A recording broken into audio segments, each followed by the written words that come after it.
A long, long time ago, in a very faraway country, there was a king who lived in a castle surrounded by woods on top of a mountain. The king was not bad. He was only a little strange because he never wanted to hear any noise.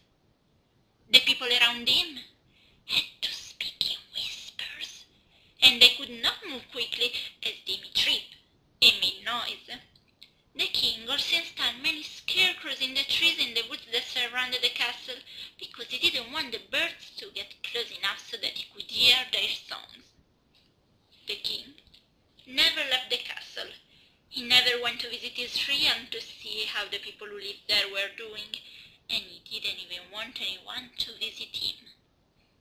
In that castle, there was, in short, a big and infinite silence. The king had a son, little Pasu, who was naturally always alone.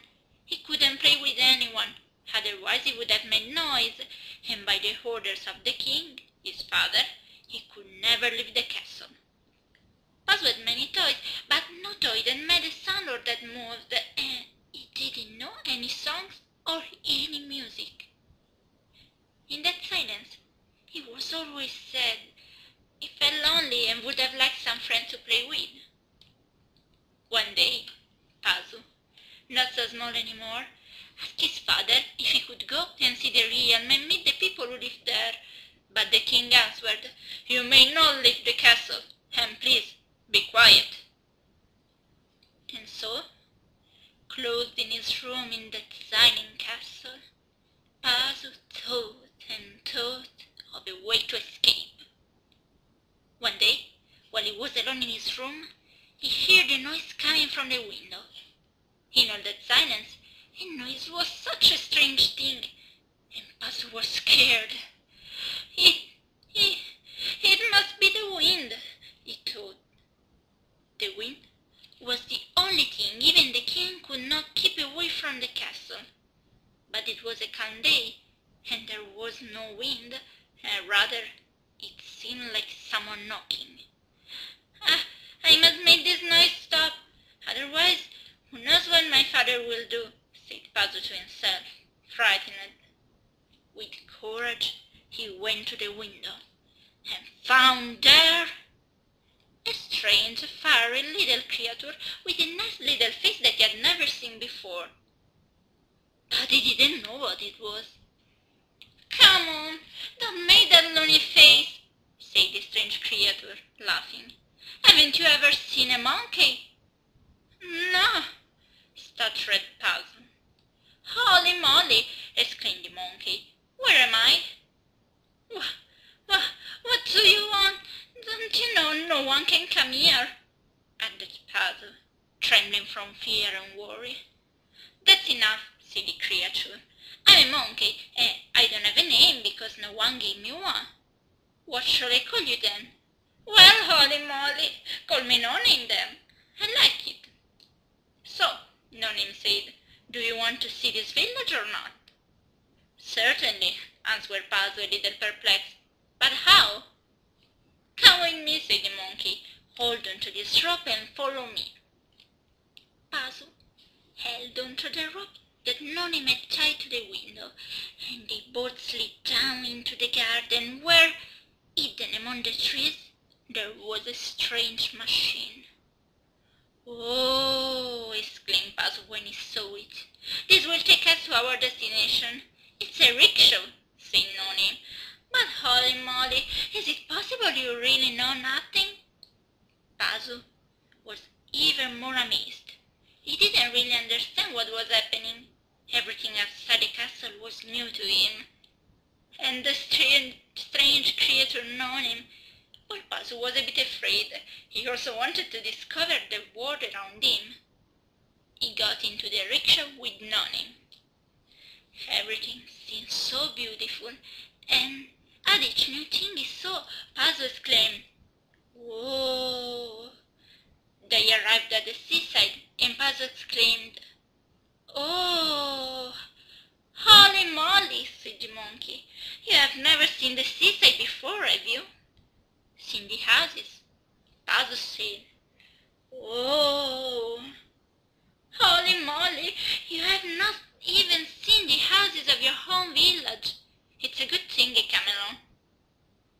Then Noni took Pasu to see some animals, of which there were many living free.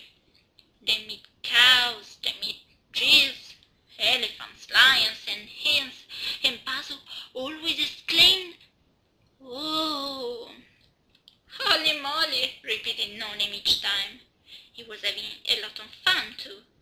And not only did Pasu see many things that he did not know, but he also finally heard sounds. He heard the birds singing, the bicycle bells ringing, the voices of the merchants yelling, "Bananas! Fresh bananas!" From the day, every afternoon, when in the silent castle everyone rested, the monkey came for Pasu, and together they went around the village. The monkey introduced Pasu to many children like himself, and they became his friends. He even met the old wise man of the village, who said to him, "You are the king's son, and even if no one has ever seen you before, and nobody can come to the castle because your father forbids it, you can come to me anytime you need to." Pasu was happy. He finally had a lot of friends he could play and sing with. Going around with Noni was fun too, because the monkey had a great passion to play jokes. At the market, for example, he stole bananas which he ate quick as lightning bolt, and then he ran away and hid. The merchants asked Pasu, "Who stole my bananas?" He answered, "Noni. It was Noni." But how could you find someone without a name? He had a lot of fun with coconuts too, because he chewed them here and there without looking to see if they landed on someone's head. And it was Noni, shrieked Pasu. "Who is Noni?" And so Pasu was finally happy, even though in the evening he had to return to his silent castle. One day, however, returning very slowly to the castle from his outing with Noni, Pasu found the castle servant sad and worried. "What's happening?" he whispered. "The king is sick," they answered. "He doesn't want to get out of bed anymore. He won't eat and he won't speak. We need to call a doctor." They called the court doctor, who gave him medicine to take for 3 days, but after 3 days, the king was the same as before. So they called a great and important doctor from a nearby village. He visited him and said in a whisper, "I think nothing can be done, but I don't know why." And so they called Dr. Salutis, who lived deep in the mountains and traveled in a big balloon. He too visited the king, to some, but was unable to understand anything. Pasu was very worried. Then the monkey said, "Holy moly, these doctors don't understand anything. Come with me." And off they ran. By rickshaw they went to the old wise man of the village. "I understand everything," he said, after listening to Pasu and Noni's story. "The king is suffering from silentitis. I know what is needed to make him well. Go and call all the children of the village." When the children arrived, the wise man asked them, "Do you want to help your friend Pasu? I'll teach you a magic song. It will surely make his father, our king, well." The children happily accepted and learned the song. 1, 2, 3, let's sing for the king.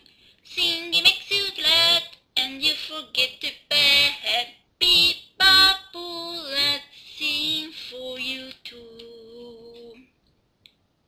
Then everyone, all together, went to the castle and started to sing the song. First in a whisper, free, let's sing for the king. Singing makes you glad, and you forget the bad. Beep-a-boo, let's sing for you too. And then a little louder. 1, 2, 3, let's sing for the king. Singing makes you glad, and you forget the bad. Beep-a-boo, let's sing for you too. And then louder and louder. 1, 2, 3, let's sing for the king. Singing makes you glad, and you forget the bad. Beep-a-boo, let's sing for you too. The king, very slowly, began to smile and to move. And then he got up cheerfully and said, "What a marvelous song, and how hungry I am! Bring me some food, and let all the children into it with me." The children entered, ate, and sang. The king was cheerful, and he understood that Pasu was happy, and that he could not always stay in silence. And so his silence completely healed. "I must thank you," he said to Pasu. "If not for you, I never would have got well." "Oh no, then must go to Nonim," answered Pasu. "You should receive an award." "Certainly." The king turned to Nonim and said, "Tell me what you wish, and you shall have it." "Oh, king," answered the monkey, "I don't need anything. The only thing I don't have is a name, but I'm fine with that one. I'd like only that everyone could enter the castle." "Of course," the king answered happily. From that day, the castle was not silent anymore. All the animals, the children, and even the adults could come and visit the king and Pasu whenever they wanted. Welcome in the big garden. Often they hold joyful parties with dancing and singing, in which the favorite song is, do you know what it is? 1, 2, 3, let's sing for the king. Singing makes you glad, and you forget the